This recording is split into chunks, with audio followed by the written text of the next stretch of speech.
Hello friends, universal studio में आपका स्वागत है। आज हम बात करेंगे न्यूट्रॉन स्टार के बारे में। न्यूट्रॉन स्टार क्या होता है और ये कैसे बनता है, तो चलिए शुरू करते हैं।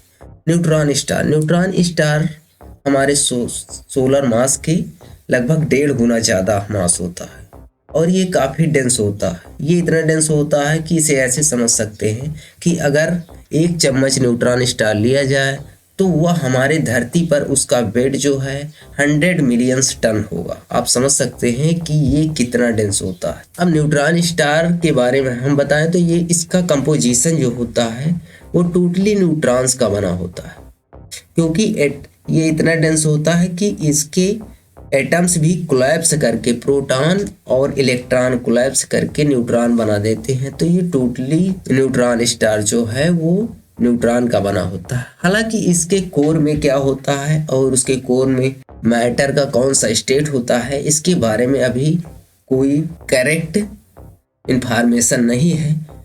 लेकिन अगर इसकी ग्रेविटी की बात करें तो यह ग्रेविटी बहुत ज़्यादा होती है और इसकी ग्रेविटी हमारी अर्थ की ग्रेविटी के 1 बिलियन टाइम्स स्ट्रॉन्ग होती है।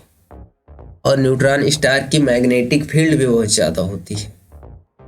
न्यूट्रॉन स्टार की बात करेंगे तो यह रोटेटिंग स्पिन भी बहुत ज़्यादा होती है। यह 1 सेकेंड में लगभग 716 बार स्पिन करता है। हमारी अर्थ जो है 24 घंटे में एक स्पिन करती है, लेकिन न्यूट्रॉन स्टार 1 सेकेंड में 716 बार स्पिन करता है। आज समझ सकते हैं कि ये कितना तेजी से राउंड करते रहता है। तो अब हम बात करते हैं न्यूट्रॉन स्टार बनता कैसे है। कोई भी स्टार न्यूट्रॉन स्टार कब बनता है, पहले हम जानते हैं कोई भी स्टार स्टेबल कैसे रहता है।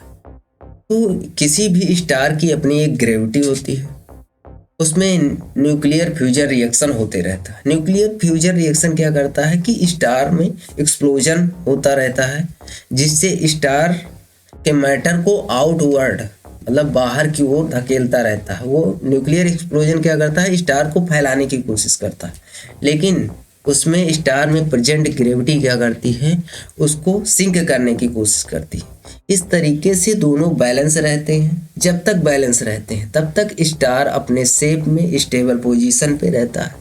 लेकिन अगर किसी कारणवश मान लो न्यूक्लियर फ्यूजन रिएक्शन अचानक बढ़ जाए, स्टार में एक्सप्लोजन हो जाता है, जिसके कारण स्टार के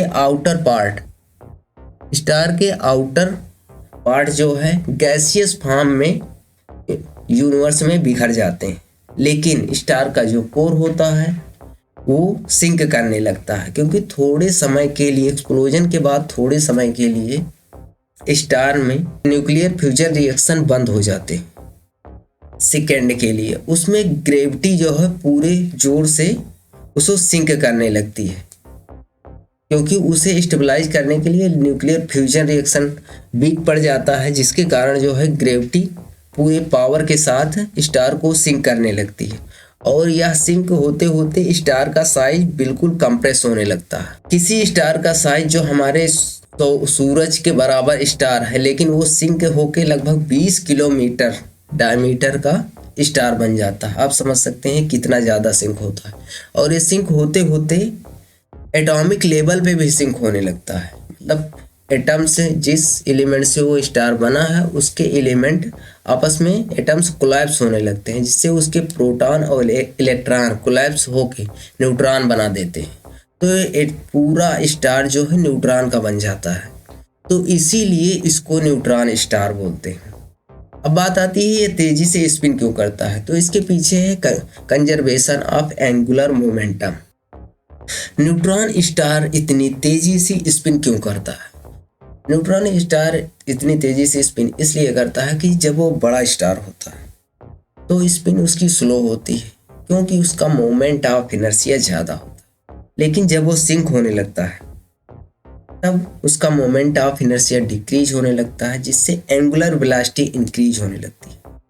ये क्यों होता है? क्योंकि कंजर्वेशन ऑफ एंगुलर मोमेंटम इसका कॉन्सेप्ट है उसके पीछे।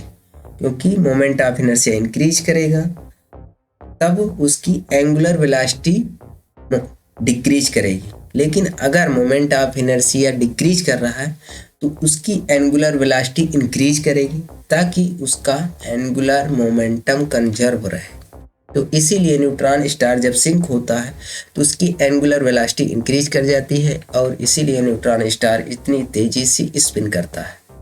तो थैंक यू सो मच।